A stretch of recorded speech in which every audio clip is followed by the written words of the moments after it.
Dear sisters, I'm in a situation I never imagined I would be in. I don't know who to turn to for advice. A few months ago, I discovered that my husband has been emotionally and possibly physically cheating with his ex. It was devastating, but in my hurt, I reconnected with my ex-boyfriend. One thing led to another, and now I'm pregnant. I'm lost. I never wanted to hurt anyone, but now I'm stuck between guilt, confusion, and fear.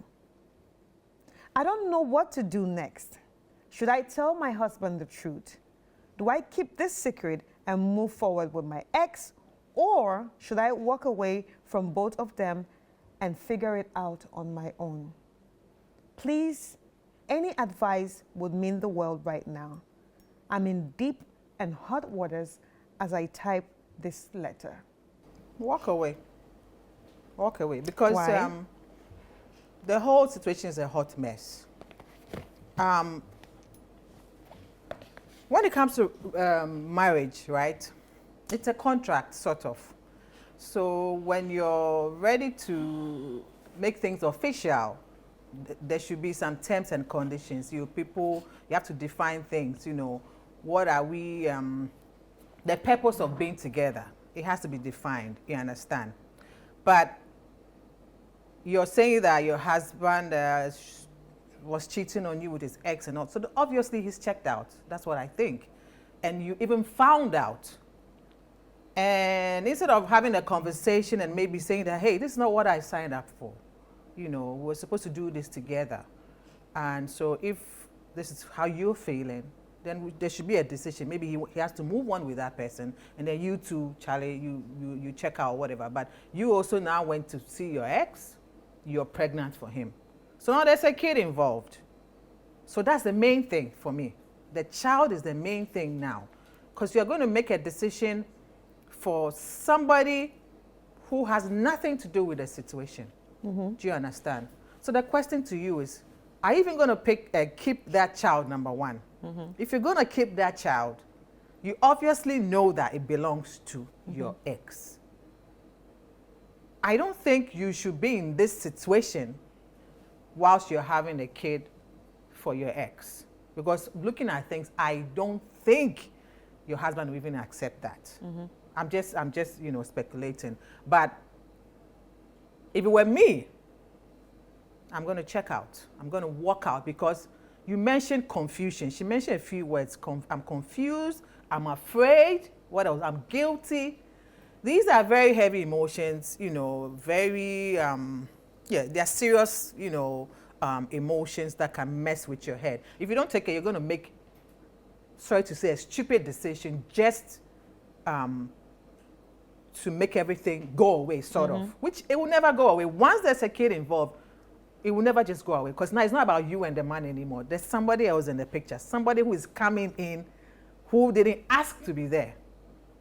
And if you're not in the right frame of mind whilst you're pregnant, it could also affect the pregnancy. That's if you want to keep it. So if I were you, get out of that situation. You can never get cured of malaria if you are still in a mosquito-infested environment. Move away. Move away. Find somewhere else, somewhere healthy, so you can think about things. What are you going to do about the child, number one? And then number two, obviously, the two of you, Charlie, I don't know, I don't think you both want to be together. You're seeing your ex, like the whole thing's a joke. So move away. Think about the child, what you're going to do about the child. If you want to go for therapy, I think you should go for therapy. I think that's very important, because you need to have your thoughts right, so that you can make an informed decision. What about if she has other children? Well, she didn't say it, so I don't know. But still, you cannot even raise them in that toxic environment. There's no respect. So should she live with the children? Yes. Or yes. For now, if they are young, if they are old enough, I'm sure they can make their own decisions to a point. But if they are young, you can't leave them there. Mm-hmm. Your husband checked out first. If I can, based on the story, he started seeing somebody else.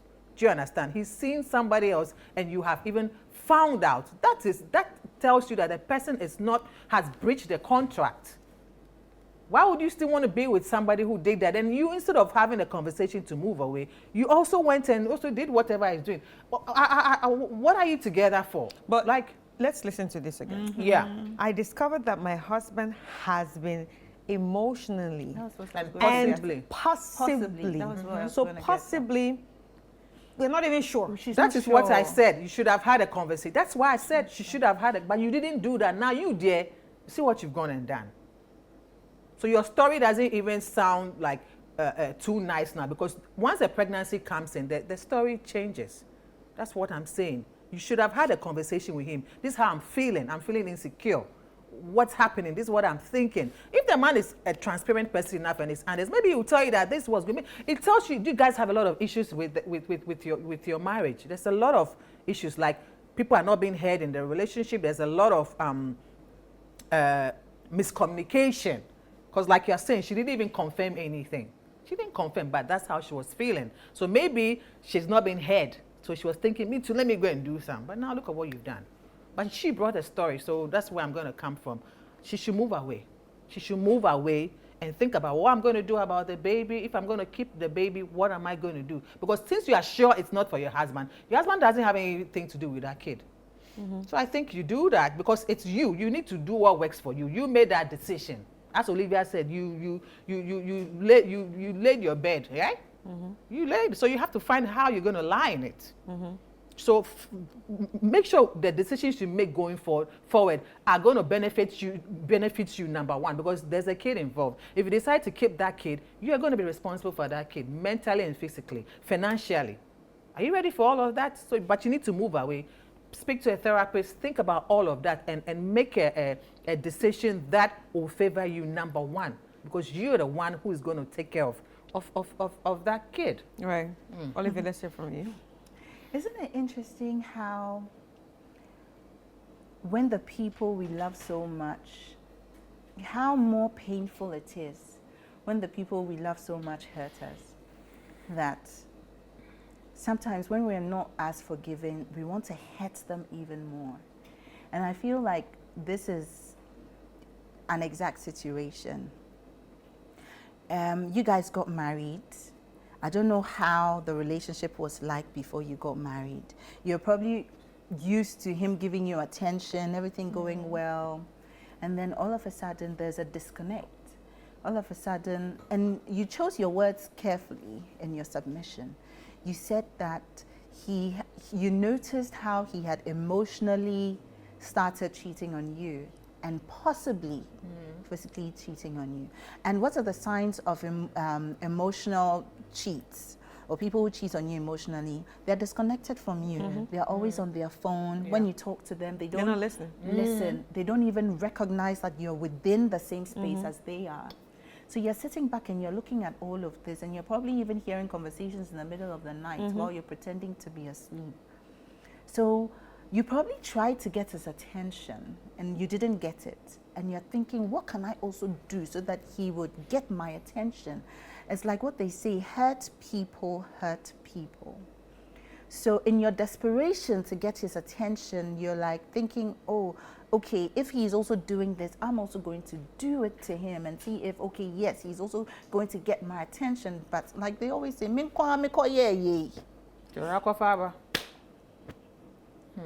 so sometimes marriage can be tough, especially within the first 5 years. It can get topsy-turvy. Sometimes you wonder, people who dated for 10 years, everything is okay, but the day that they say I do, after the honeymoon and the lovey-dovey, and then life really sets in, it's like, is this the same person I got married to? I thought I knew you for 10 years. What has happened? Why have you changed? It takes people time, and most of the time men mature late compared to women. From 45, I heard. Yes. So I wish that you had been a little bit more patient, especially because you didn't get any concrete evidence. Even though he gave you, you know, the gut feeling that we all have as women, you base your decision on that. Now, moving forward, I feel like it's advice too late right now. I hear your voice, I hear you. I hear how you feel about feeling guilty, about what an emotional mess you are right now, and how You are now pregnant. It's a little too late. Have a conversation with your husband. Sit him down and tell him that this is exactly what happened.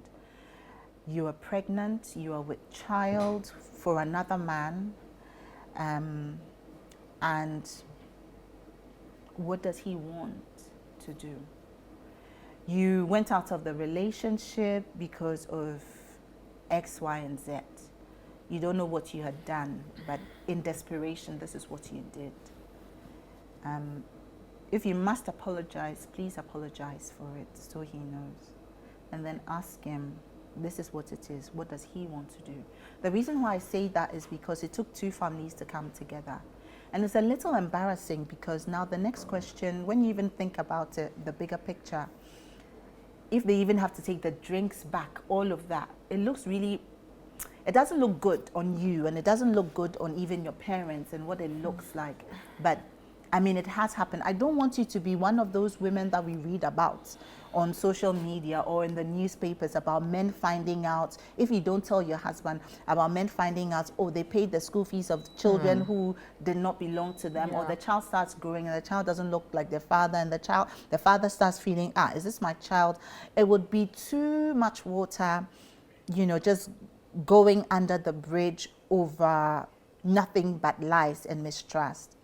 And I feel like it will cost you a lot of emotions to hide that, the consequences, living with it. You don't come across to me as somebody who is able to look somebody in the eye and be bad to them. That's not the vibe I get from what you sent. You come across to me as a genuine good person, and you just wanted to get back, not knowing that this was how it was going to be.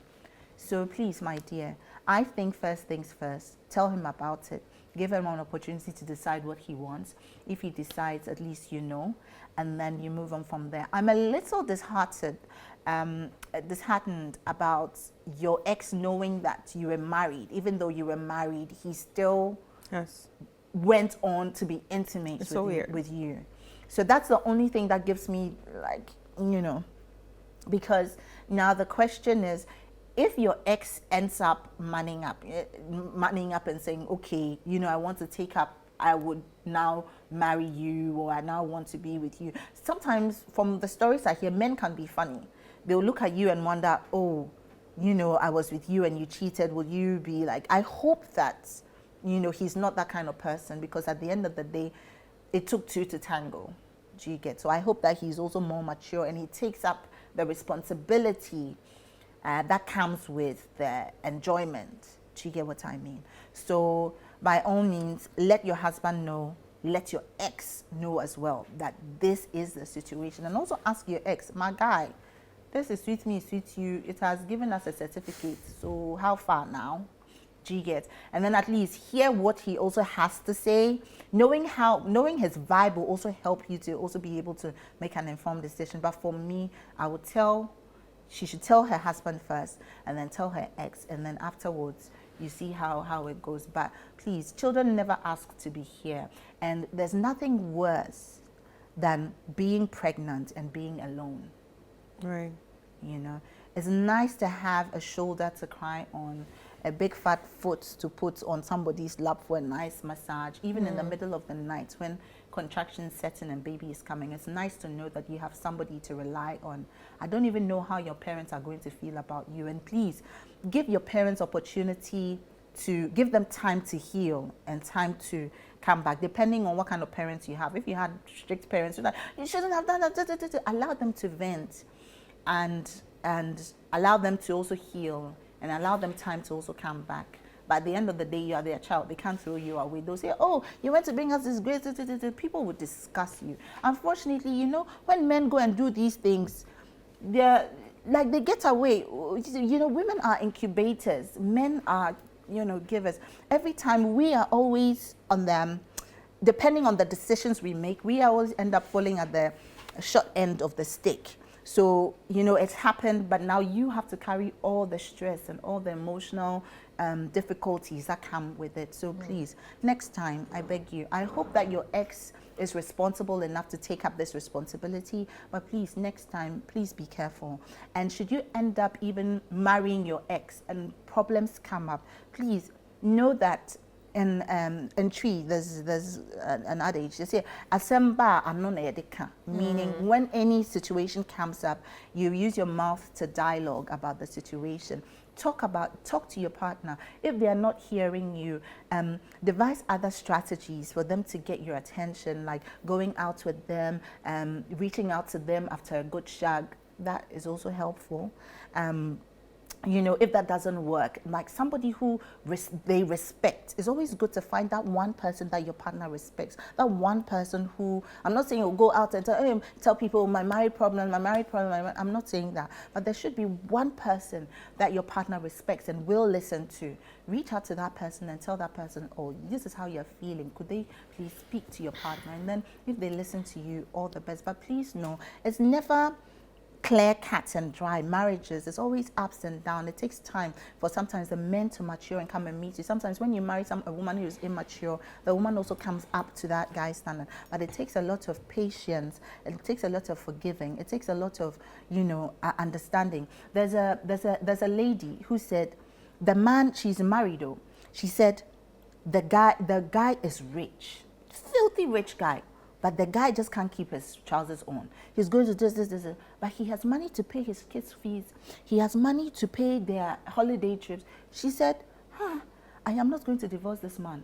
I'm not going to sit and breathe and say, wahala. No, what if he bring you diseases? No. He doesn't care about that? No. Maybe when it gets there, she would figure out a way how to deal with intimacy moments. All I'm saying is that this is her strategy of coping with the fact that she doesn't want her children not getting school fees. She will leave the man for some baby mama. Her marriage will be on the rocks, but she's prepared to sit it out and not emotionally sulk and not let what he's doing get to her. But it's getting to her somehow. It's getting to you. No. I'm talking about a different situation. I'm talking about this other lady I had a discussion with, whereby she's decided, okay, to emotionally check out and think about her children. So but is that healthy? Nope, not. But that's the thing. You can't raising force kids is not about paying school fees. You can't force. Hold on. You can't force somebody to love you. For the sake, she is ready to. Some marriages, right? 50 years, 60 years. Not everybody has it smooth. Some people sacrifice. Some women sacrifice for their. It's always the women sacrificing. It's always the women sacrificing, but she's seen the future. She's looking for opportunities for her children to grow up in an environment. So she won't cause chaos. That's a toxic environment. She won't cause chaos in her marriage. But that's the point. Like, toxic. That's another problem that we have. You said she's now thinking about the children's life. What about her own herself? Life? A woman's supposed to be happy. To be able to give what, take care of her kids. You cannot give what you don't have. Yeah. So this is the case, right? She has enough. Because even if she leaves today with the children, it's the man's kids. He will take care of them. Yes, he's supposed to take. I don't have to be with you to take care of your kids. I can move out of the situation and then you take care of your kids. That's better than you being with him and you bring you diseases. It all depends on the individual and the individual's threshold for pain. And what the person can take or not take. Some women will be like, no, I can't take this. She has emotionally decided to be strong for her children. I'm not saying all women should go out and do it. I'm not saying that this case is one for everybody, but this is the decision she has had to take because she wants the marriage to work for her the way she wants it to work. She wants her children to be in a situation. She wants to be able to take care of herself. Let's just say she wants she wants the peace of mind taken care of her kids. And she's decided that she's not going to allow what the guy is doing to affect her mental health. So that's what I'm talking about. But the day she gets HIV, then she will affect her mental health. I'm not saying that she is I'm not there when she's intimate with her husband, but she would know. A woman who knows that her husband goes round, you don't think for the sake of her children, if she's holding on so much, why would she protect herself? But I don't get this thing where anyway, women stay. Anyway, going back to my point, all that I'm saying is that All that I'm saying is that with regard to your situation, just know that no situation is permanent. There's ups and downs. Sometimes we need to be more mature. We need to be more patient. Pray through it. Unless push comes to shove and there's really nothing you can do about it. And then by all means, you speak to the people that you're supposed to speak to. If you decide a separation you want, please by all means go for the separation. But please do not allow this to repeat itself. Once you have at the back of your mind that, oh, there's ups and downs, you're a bit more patient about it. That's all I'm saying. All right. Thank you, sisters. You know what? We're going to take a quick break, and when we come back, we'll be looking into our second letter.